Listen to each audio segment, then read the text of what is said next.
Hello बच्चों, आइए प्रश्न को पढ़ते हैं। खाद्य श्रृंखला को परिभाषित कीजिए।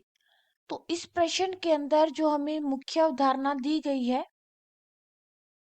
मुख्य अवधारणा अवधारणा वो मुख्य अवधारणा है खाद्य श्रृंखला। खाद्य श्रृंखला। तो सबसे पहले हम खाद्य श्रृंखला के बारे में देखते हैं कि क्या है।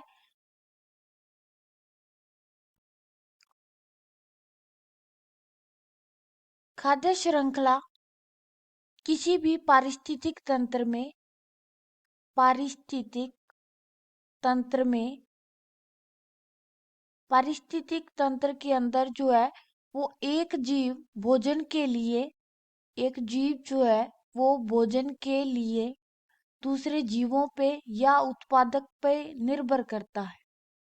भोजन के लिए दूसरे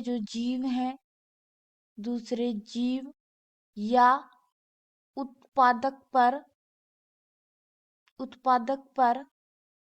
निर्भर करता है। इस प्रकार एक जीव द्वारा दूसरे जीव को खाए जाने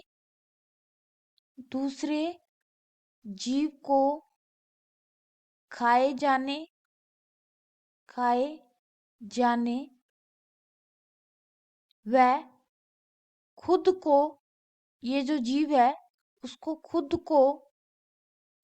को किसी अन्य जीव द्वारा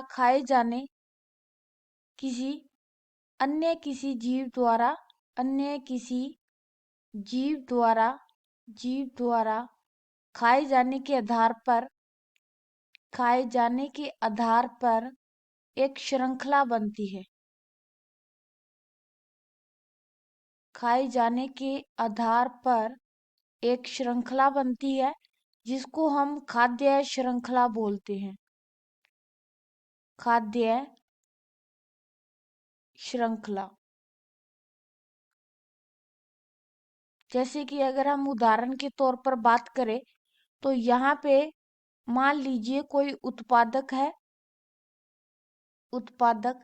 इस उत्पादक को मान लीजिए कोई हिरण खाता है और इस हिरण को किसी लोमड़ी द्वारा खाया जाता है और इस लोमड़ी को किसी शेर या चीता द्वारा खाया जाता है। इस प्रकार से ये एक खाद्य श्रृंखला है जिसमें उत्पादक पर हिरण निर्भर है। हिरण जो है उस पर भोजन के लिए लोमड़ी निर्भर करती है और चीता भोजन के लिए इस लोमड़ी पर निर्भर करता है। तो इस प्रकार से खाद्य श्रृंखला चलती है। आशा करती है कि मुख्य अवधारणा के आधार पर आपको यह प्रश्न समझ में आया होगा। धन्यवाद।